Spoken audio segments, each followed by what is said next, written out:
Hi, I'm Mike May, and welcome to Conversations. Tonight we have a very special guest. This is Jason Daniels Hi, Mike May. from Manchester, and you were the Manchester Teacher of the Year last year. Yes, sir. So congratulations Thank again. you. I remember they had the in-service, and they said, here's this guy, and I thought, oh, this would be an interesting guest. So who are you? So where did you come from, and how did you end up in teaching in Manchester? So I am a Manchester guy. I grew up in Manchester. Originally, my parents, they were from Hartford, moved to Vernon for 2 years, East Hartford for 2 years, Manchester from kindergarten all the way graduated from Manchester High School. So you went through the whole system. Went through the whole system. And now you teach for the system. And now I teach for that same system. And I've seen that a lot, a surprising number of teachers. Oh yeah, I live here, and I went to school here, and now I'm back teaching where I went to school. In fact, I even think the principal of the high school went to the high school. Went to the high school. Well, you're one of you're one of them. I'm one. I'm one of them. You're one of them. Is that a good thing or a bad thing? Well, I guess we'll find out when you retire. We'll see what the end result is. Okay. Okay. So now what do you teach? So I'm a technology shop, bicycle, welding, repair teacher that works at an alt-ed school. And the alt-ed school, what was the name of it? Manchester Regional Academy. Okay, all right. They've been around since 1975. Oh, okay. And like what ages kids go there? So Roughly. we are, I think the youngest I've ever had for a student was 11, 12-ish. Oh, okay. And then the oldest up to 21. But that's because we've had kids that came from the high school that got themselves into a bit of a pickle. Yeah. And so they're a part of the night program. So we've had kids. Oh, I see. We have had kids, like I said, probably around like up to 21 at night. Typically during the day, 12 to 18, 12 to 14 middle school, 14 to 18, 19 high school. So it's roughly high school age. Roughly high school age, yeah. So now you say technology. So what do you teach when the kid walks in and says, what are we doing here? What do we do? Good question. I don't get kids that go, what are we doing today? Very often. Okay. I wish I had more of that. Right. I do, once in a while I do, but most of the time they come in and they're sort of slumped over. They have their headphones in and they're scrolling on TikTok. They're not really paying too much of attention. I've got to fight them to get out of that. The older grades are welding and automotive repair. Middle grades, younger, older, so like freshman, sophomore, that'll be welding small gas engines, small vehicles. Like lawnmowers and chainsaws. Lawnmowers and stuff like that. But it's motion-based. So I try very hard for my program to be as motion-based as possible. So scooters and go-karts, anything where they can get on and drive. I see. Oh, but I was going to say, what do you mean by something that moves? That they Something that moves. They got to be able to get on it and go. And then middle school, they do a tiny bit of welding, but not a lot. They do more Lego type stuff, and then they'll build a bike with me. So they'll bicycle. Bicycle. Okay. So they'll get tools and that kind of a thing. So they'll build, and then they can ride it. And then they can ride their So bike. that this is, not only am I riding a bike, I built this bike that I rode. That's right. Okay. That's All right. That's very encouraging. Yeah. Now, what other kinds of things do you teach, just besides like the technical side of things, or what do you try to get to? That's really it. My certification, technology education, was in 4 parts: manufacturing, construction, transportation, and communications. I don't do a lot of communications. One year I did. One year we used a free software called GIMP, and we did some graphic design, and we printed T-shirts and made T-shirts, which was pretty fun. But primarily, it's all transportation. Everything, anything that they can sit on a seat or get into a seat, and the end goal, they can and enjoy it. That's really what we do. So a product. Some product that Okay, they so- can get in and go. So somebody, they said nothing succeeds like success. That's So right. I did this and it works. Oh, maybe I can do something else. That's I right. didn't think I could do this. Now maybe That's right. maybe I could do something else. That's Okay. right.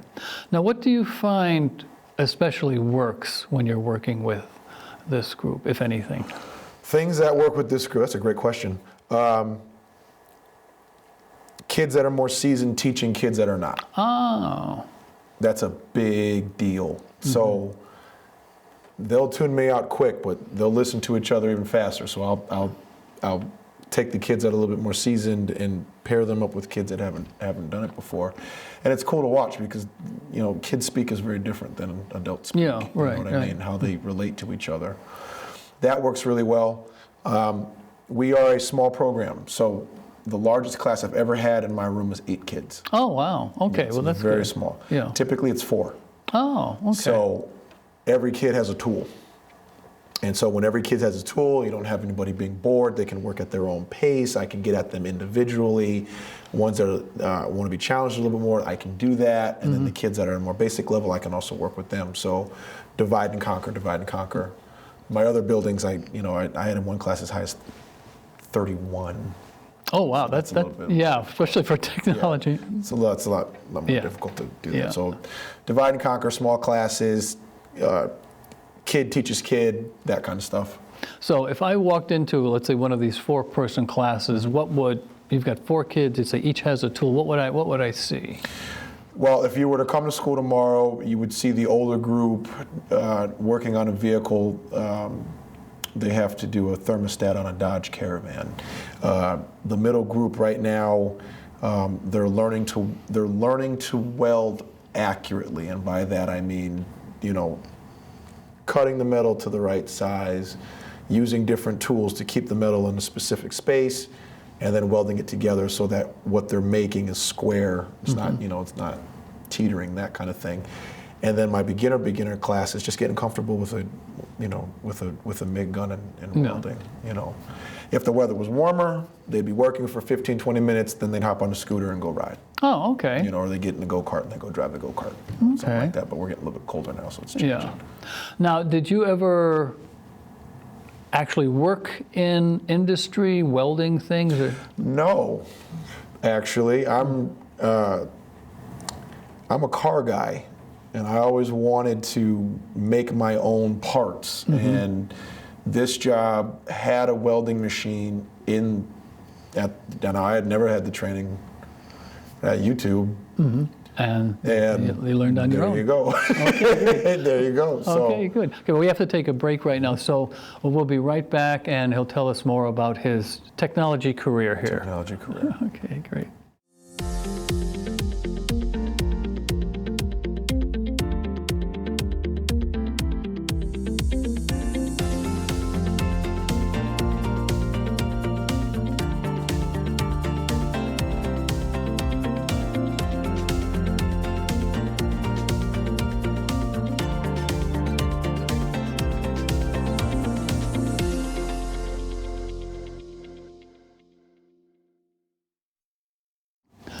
Okay, welcome back. I'm Mike May, and we're having our conversations with, I'm going to get it right this time, Jason Daniels.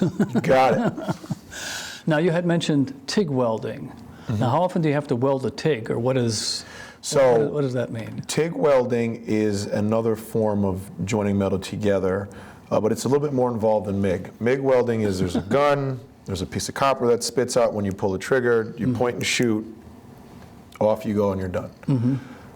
TIG welding is a little bit more involved because it requires your foot to regulate the amperage, it requires your left hand to feed metal in, and then the right hand is operating a torch all at the same time. So there's a little bit more skill involved with it. But the nice thing is, with TIG welding, you start getting into different kinds of metals. Right now we deal primarily with steel. When we jump into TIG, we can start doing stuff with aluminum, which is really cool because now your projects get lighter. And we get to explore now, are there advantages to building frames? For example, right now we're building a few go-karts, but all of them have been out of steel. what's the advantage to steel versus aluminum, rigidity versus flexibility, comfort versus keeping the wheels on the ground. So it becomes a materials process and exploration at that point. And again, the end goal is, with the transportation focus, you think it in your head, let's build it, let's do it, let's get creative, let's get you off of your cell phone for an hour, what I mean?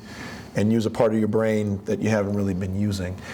And it's fun, because I have a few kids that are, they come through the class and it's, okay, it's cool, I get them for 10 weeks and then they move on.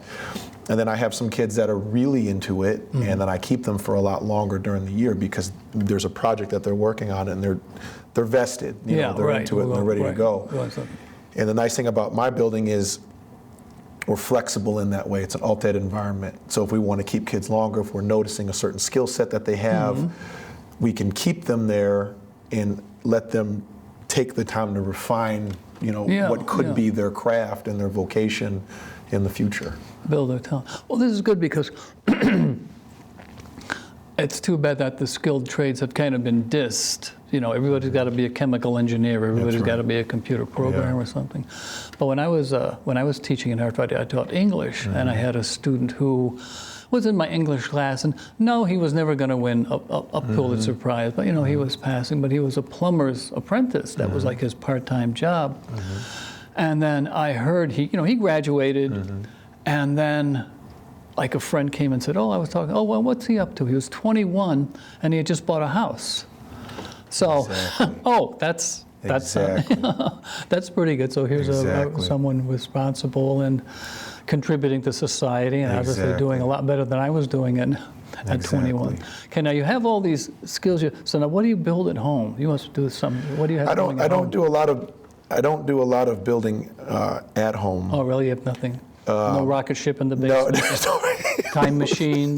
Nothing? There's no rocket ship in the basement. I'm a bike mechanic on the side, and I repair vehicles on the side. So lately I've been taking older frames, steel frames from the 90s, and modifying them a little bit and adding more newer componentry to them, And this is just to show, someone just said older vehicles from the 90s, and I'm going, older vehicles in the 90s, but we won't go into that. I know. Just go ahead. I'm only 42, so for me, I know. You rub it in. Go ahead.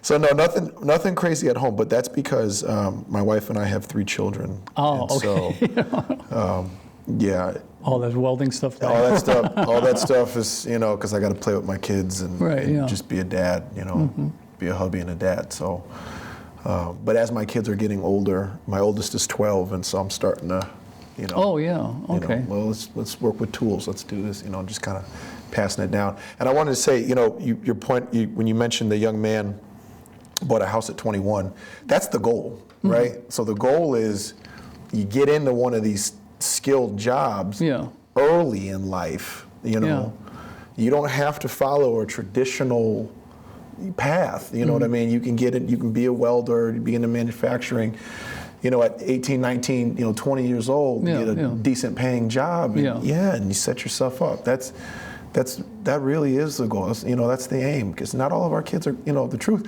not all of our kids are going to college, and they don't need to. Some of them, you give them the training, and then, off they go. And so I think that's great. I do. Well, again, another advantage is that when you're an apprentice, you're getting paid. That's right. So you're working and you're getting paid. That's when right. you're going to college, you're paying them. That's right. And you finish with your degree, and how many people, well, I've got all this college debt, and I'm glad I went, but I have this debt to pay off. But someone, well, now I have my certification, and I'm going to go out and buy a house because I've been getting paid for the past 3 years. That's right. So that can be an advantage of that too. Okay, so you've got these skilled kids, you've got all this equipment and all this now. They're building go-karts and fixing bicycles and such. And that's great, But in the back of your mind when you're driving home, do you ever find, boy, wouldn't it be neat to build a we're getting there. I think a win for me, so I teach alt ed. So these are kids that come from, in some cases, very tumultuous experiences, right? So a win for me is, did I give them an environment where they were safe, they felt loved, and had an opportunity to create that day? Yeah. Because it really is a day-to-day. Because in my world, I can see a kid for a week, and then I won't see them again for a week and a half, 2 weeks, because of experiences that are going on outside of the building. Yeah, yeah. And so it's micro victories for me. I don't know that I'll ever have a solid group where we can make the big, like, look at this. But maybe I can take a small group of kids and we can tear down. We're working on a car right now where it's looking like the motor has to be completely torn down and then rebuilt. Can I take those kids from a motor that wasn't functioning down to the block and the heads, rebuild it and put it back together and have it run? If I can do that in 10 weeks, that's a huge win for me, and it's a huge win for them, because again, the experiences that they're coming out of, they don't have an opportunity to do any of this stuff. Yeah, this is something, So it's a bit different. If it was a regular ed environment, build the solar car and do the solar car challenge, right? Yeah, right. Build the battery powered vehicle, or the human powered helicopter, and Right, yeah. But that's a different crop of kids. You know what I mean? They're vested. The family's vested. Right. There's some stability there. There's stability there. It's just different. So for these guys, it has to be small wins that build up over time. So that's what I'm thinking about when I go home. And sometimes when I'm driving, I'm going, man, I didn't do it today. Or a lot of times I'm driving home like, man, they just had a tough day. They wouldn't even try to engage because they were feeling so low. How can I get, if they come to school tomorrow, how can I get them to engage? No. You know what I mean? How can I get them to buy into, if you're participating in class, it's another tool in your bag to escape whatever negative emotions that you're feeling in your head. Yeah. You know what I mean? So those are wins for me. So so for us, small go-karts. Like, for example, last year we were exploring electric vehicles, and I went on Craigslist and I bought a bunch of electric Razor scooters, and we modified them. Okay. And we stretched them out. We added way more battery power than we're supposed to add, and have at it. Well, how did they work? Well, what did you guys like? Well, what did you, small wins, smiles on the face. So when they come to class, can we ride the scooters? Can we ride the scooters? Can we ride, just something you're learning, but also you're putting happy dopamine in the brain, and just giving you something. So so it's a little different in that way. Okay. Now hold that. We'll be right back. We're going to be taking another break, and we'll be right back with Jason Daniels. See, I got it right. You got it right. That's twice in a row, man. 2 for 2. 2 for 2. Go give your dog a hug. Or cats. They both deserve hugs. Many animals are often treated awful in their homes, and maybe even thrown out of said homes. These animals are given to shelters, and while they take care of them most of the time, they can't keep them forever. Shelters are not a place for animals to grow up. They need a proper family. Yes, a lot of people adopt, but more buy animals from pet stores. Those animals are not in as much danger as animals in shelters. Adopting animals helps save their lives. Adopted animals are usually happier than other ones in pet stores. They are almost always house-trained and are usually well-behaved animals. Adopting is also way cheaper than buying a pet. Animals usually have all of their medical needs paid for and done by the time you adopt, so don't shop, adopt. Hello, welcome back. And now we were talking about, you were modifying the Razor scooters. Modifying the Razor flames scooter. coming out? Was that? Flames coming out. Oh, you really? No, there were no flames. No, you didn't go that far. You didn't go that far. Okay. It was, we were exploring electric vehicles, right? Okay. The feasibility of going electric, and comparisons between gas-powered small vehicle versus electric vehicle, pros and cons, and again, creating, modifying. Let's use our imagination. What happens if we do this, and what happens if we do that, and allowing the kids to flourish. And that's really, so going back to like bigger picture, right? So the bigger picture is that the kids are comfortable enough to say to me, I want to build this. And me being comfortable enough to go and trust them and go, all right, here we go. You know, I've given you the skills. Off you go, right? Let's see what you got. And so right now in the program, this is going on 8 years. Oh, wow. We have such a revolving door of kids, so it's kind of hard to build this side of the program, but it's, you know, taking my more tenured kids and slowly kind of letting the reins off and just saying, you know, I have one kid right now in particular where I can, well, two, that I can do that with. They're older, they're a little bit more mature. They came in with some skills, and I noticed very early they had a heck of imagination. Okay, go. Let's see what you got. You know, and they're doing it. One young man right now, it's a 2-seater go-kart that he's building, and we're using the steel is coming from discarded desks. Recycle. They're recycling, right? So upcycling, right? Taking old stuff, making it new again. And so he's been really killing it, and it's been really cool to watch. And I've been really, I'll critique here, a little bit there, a little bit, you know, what are you doing, you know? But outside of that, go. Let's see what you got. I was working with one shop teacher because I'm a teacher's aide, and he could read the kids very well. There'd be a new project, and he said, "Here, do this," and they would, "How?" And he would say, "Figure it out," and the kid would go, "Oh, okay," and darned a lot, you know, "Oh, okay," and they made some mistakes, but instead of holding their hand, you know, we'll figure it out. Figure it out. And you can do it. And they would. Now, just cranking back, so you got certified in technical?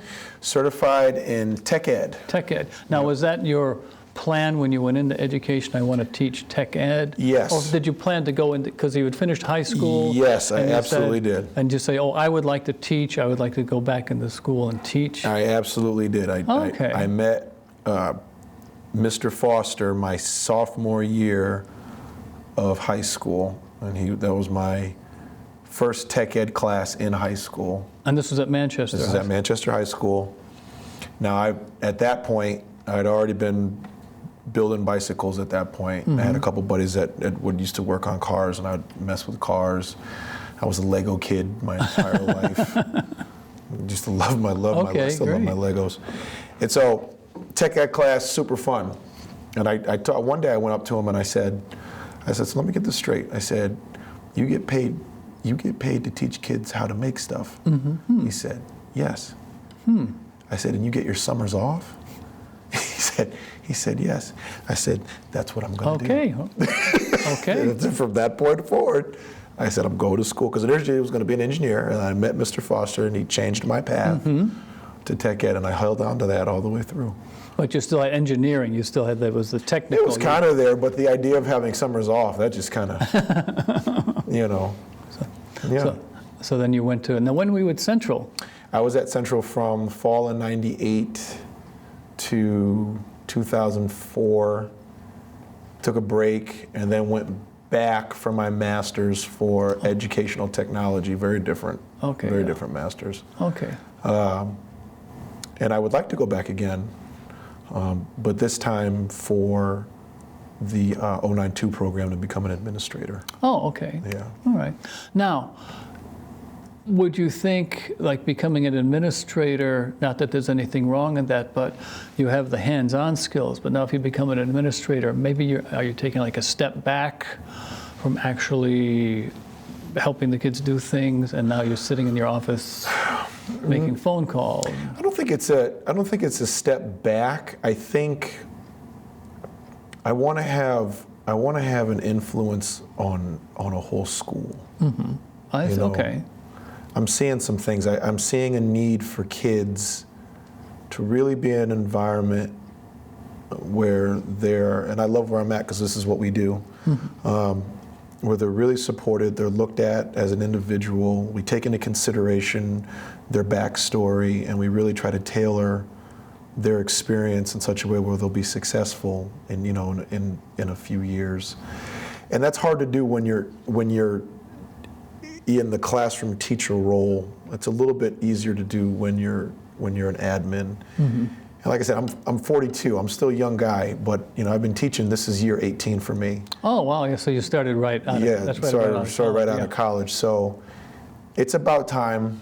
to transition. I've been in the Okay. trenches for a while. You know, Okay. it's about time to transition a little bit more into more of a leadership role. You know, I see a great need with the kids right now. These kids by and large, not even just alt ed and just regular ed. You know, Yeah, kids yeah. that they just need a lot of help. Yeah. You know what I yeah. mean? Teachers need a lot of help. Yeah. You know, we're in a very interesting time right now, and a great opportunity if we capitalize on it, where we could really hone in, I think, a little bit more education-wise. You know, what do our kids really need to be successful? You know what I mean? What does that look like? You know, and from an admin perspective, I think you can shape that a little bit more, and that's something that I'm finding that my heart is leaning more towards now, going into that direction. Whether that degree program will be at CCSU or UConn or University of Bridgeport, I don't know. Yeah. But that's definitely something in the near future that I'm looking to do. Okay. Well, thank you for joining us, Jason. Thank That you. pretty much ties things up. So we want to thank you for joining us, and maybe we'll have you back next year in a couple of years and see what's happened Cool. since then. So Appreciate it. thank you, and thank you, Jason. Thank you.